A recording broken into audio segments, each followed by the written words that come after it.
Welcome back, ladies and gentlemen. The Beastmen thunder across the pass, and the Wood Elves will be standing in their way as Jean Pastex will be facing off against RTK Bobman in this matchup here today. So for the Beastmen lineup, they are going to be deployed well across the field and vanguarded as far forward as they can. So we're going to be seeing some Ungor herd for that front line, kind of mixed in with some Gore herds. On the flanks, we're going to be seeing some Senegors, some Ungor raiders to get a little bit of nice range firepower. But again, you're going to be seeing, of course, a lot of that mobility that the Beastmen are so good at. So some Chaos Warhounds on the far flank and some Senegors with throwing axes in the mix as well. For the Lords and Heroes, we do have a Morgar, the Shadowcave, who's going to be doing his darndest to catch up to the rest of the Beastmen forces while they charge forward to meet the forces of the Wood Elves, and he is going to be bringing the Staff of Ruinous Corruption and the Spirit Essence of Chaos, and he will be sitting right next to that Brave Shaman of Death, who is going to be bringing a Spirit Leech on him. We do have one more spellcaster who's going to be a little bit more far forward with the rest of the Beastmen forces. We have the Tuskor Chariots going to be giving him company, and that is the Brave Shaman of Wild. Brave Shaman of Wild just going to be bringing Traderkin on top of that, so a nice little bit of DPS coming from him. Now, for the Wood Elves, what do they have to meet the Beastmen onslaught? Well, they're going to be having a Dryad front line across the board, going to be trying to hold things back for the Deepwood Scouts to get some nice DPS in. And we do have the Sisters of Twilight going to be flying in on their Eagle. They're going to be rocking Conjoined Destiny to boot as well, and are going to be peppering the Beastmen. And these guys are quite strong here. They can avoid most of the incoming fire from the Beastmen. The Beastmen don't really have anything that can really punish them quickly in the air, so they'll be fairly safe up on high. As we have a Spellsinger Beast, though, for the spell casting of the Wood Elves, going to be bringing Transformation of Kadan and Wysand's Wild Form as well, giving a nice little buff to armor piercing, armor, and base weapon damage. The rest of the forces going to be some Eternal Guard in the backline, and then some Cavalry, some Glade Riders, and a pair of Wild Riders in the center ranks. That is going to be both armies, so let's get things rolling as the Beastmen already nice up and close and personal with the Wood Elves so early on. That is what you get with that Vanguard. A little risky against the Wood Elves, could very easily be vanguarding on top of each other, though of course I think that's what would probably favor the Beastmen if that were to happen. But the Sisters of Twilight already getting some nice decent damage, able to get some damage on the Tuskors as well as the Brave Shaman, and we do get a Traderkin hitting these Deepwood Scouts and some of the Wild Riders as well. But the Cavalry for the Senegors with throwing axes taking quite a bit of fire from the Deepwood Scouts, and a few of them are going to be starting to get offline as the Beastmen mobility starts to capture and kind of move into that back line. And these Eternal Guards are going to be standing firm in their way as they try and get around them, trying to get into these Deepwood Scouts. We do have some Gore herds who have been able to break that center rank, and the fire coming in from these Ungor Raiders actually able to do quite a bit of damage. Deepwood Scouts going down below half health on those guys. Just the volley from these guys doing a nice decent bit of damage, and even these Wild Riders have taken quite a bit of damage so far, so the Beastmen are off to a fairly strong foot, though some of their key units have taken a decent amount of damage. Brave Shaman, Tuskor Chariots, and the like, and now finally Morgar the Shadowcave has made it to combat as he wades just right through the Dryad line and is going to be making his way towards these Deepwood Scouts, using that nice summon of Chaos Bond right on top of these Deepwood Scouts, just as the Senegors and Poison from the Chaos Warhounds all collapse on the range units for the Wood Elves, so things are looking very good so far. The Beastmen have done an excellent job of disrupting the Wood Elf formation, but a lot of the back line of the Beastmen as well are starting to get pushed back. The front line has been hampered quite a bit by the Dryads as they've dealt a nice bit of damage, and this Brave Shaman of Death is going to be taking a decent bit of damage from the Sisters of Twilight, who is making sure that at least some of the spellcasting is going to be getting pushed off, and is now going to be turning their attention more towards the center ranks as Morgar the Shadowcave and the Tuskor Chariots are all kind of really being held up now finally by these Eternal Guards of Spears, as the rest of the mobility are going to be kind of pulling back just as the Senegors dive in once more. But that's where the Spears are again going to be holding their own, keeping these Senegors away from the remnants of these Deepwood Scouts. And these Deepwood Scouts have taken so much damage so far, and they're being very depleted, but they still have plenty of ammunition left to spare, and all three are still online and operational, firing away at their targets. and are able to really kind of clean up some space here for themselves as the Senegors are being pushed back and are very low in health, so there's not really a whole lot of threat here. We do see those Glade Riders getting shattered, and that has going to open up a door, but all three of these units could very easily get a volley, and they are going to be getting some shots into these approaching Senegors and are going to be pushing them right on back from whence they came. Still got those Chaos Warhounds to deal with, but all three of those Deepwood Scouts shouldn't have too much of a problem dealing with them there, but the Wood Elf formation is still very much in tatters across the board, as a lot of their expensive cavalry as well has taken quite a bit of damage. These Wild Riders just dealing with these Chaos Spawn. Now these are just a summon, but they have been able to deal some considerable damage to these guys, able to push them back down to only 10 models and just slivers of HP, while the other unit is going to be kind of pulling back, going to be collapsing on the Senegors who have been trying to shut down these Deepwood Scouts, doing quite a bit of damage, mind you, but not enough to keep them out of the fight, as all three are still online, just down to just only a handful of models on a couple of these units.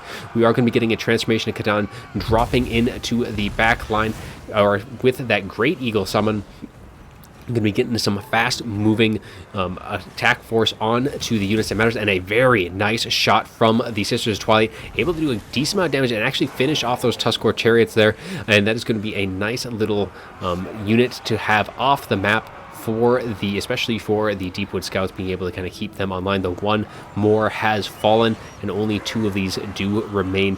They're not really even enough for a full unit in total, but in the center ranks is going to be where this fight's decided. The Bray Shaman of Death is going to be getting hampered by that Great Eagle. Wysen's Wild Form is also going to be popped on that Great Eagle, really buffing up its melee, and that is going to be finishing off that Bray Shaman. Not a whole lot of support here. Only Morgur the Shadowglaive is the only real strong threat here in this late stage of the fight, and even Morgur himself, he's not really all too great in terms of melee, and he does carry a massive amount on that balance of power, so that balance of power probably even slightly favoring the Wood Elves, though of course they all have their own little buff, which is that Great Eagle, so kind of probably a fairly even, maybe even slightly on the Beastman side, but that won't be lasting too much longer if Morgur continues to take all of that damage. And if these Ungor Raiders, though, they have tons of ammunition left, if they're going to be able to kind of get some space, these Eternal Guard need to be dealt with, as those shots from a Senegor is going to be getting some hits in onto the Wild Rider, so dealing with them, getting rid of that mobility.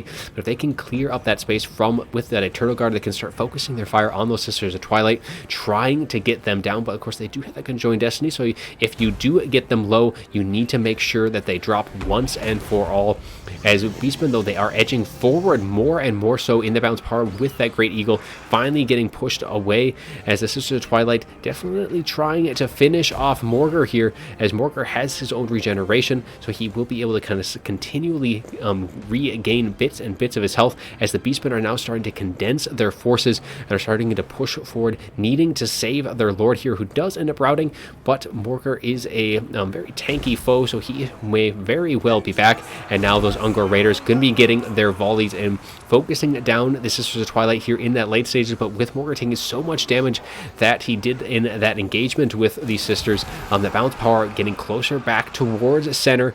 The Deepwood Scouts, having used up all of their ammunition, are now going to be coming into melee. Very little support left for the Wood Elves on the ground. They are going to be popping Wysen's Wild Form Overcasted there to give that AoE on all of these units, just trying to give them a little bit of extra armor to keep them in that fight, while the Sister Twilight start focusing down Morgur once again, who has returned to try and claim some more heads for the Dark Gods.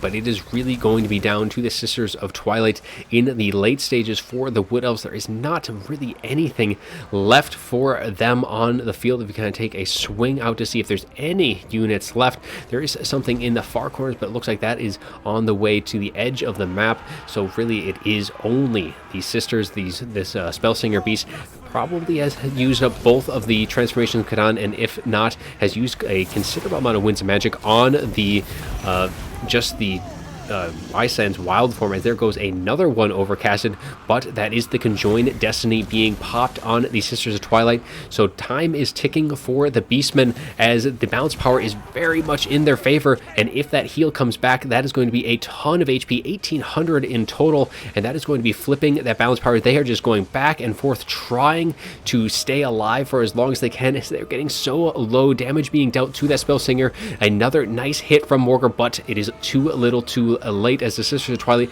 do regain almost all of their health and are now able to commit fully into that fight, pushing Morgar back, and that very well might just end up shattering him as they charge forward into the Ungor Raiders. The rest of the Wood Elf army is all but gone at this point. The only thing that may come back is that Spellsinger Beast, but using pretty much all of her winds of magic, it is down to the Sisters of Twilight, who are just going to have to try and do what they can to try and turn the tide back in their favor, and they are doing that bit by bit. Balance power shifting little by little into their favor, as now they are trying to finish off Morgar while they can, make sure that he does not come back and start regenerating, because he still has half of his health left to go. But the Sisters of Twilight are going to try and make sure that that does not happen, and I don't think they're going to have any problems whatsoever making sure that Morgar stays in the ground this time, at least for this battle. He will, of course, be back and ready to go in short order. Ungor Raiders are going to try and free things up, as they are going to be getting some shots in upon the Sisters. Down goes Morgar, and the balance of power is still dead even. There is 3 units of Ungor Raiders, but they are sitting fairly low in terms of ammunition for 2 of them, and the one that has the most is going to be the one targeted, and a nice charge in by the Sisters. Right, another Wysands wild form, giving plus 25 armor piercing, able to deal a decent amount of damage as they just kind of push forward more and more. Going to be finishing off both of these, pushing them to rout, and with that balance power shifting into the Wood Elves' favor for the first time this fight, and that is going to be that. Wood Elves come back. The Sisters of Twilight Conjoined Destiny are going to be winning the day for them.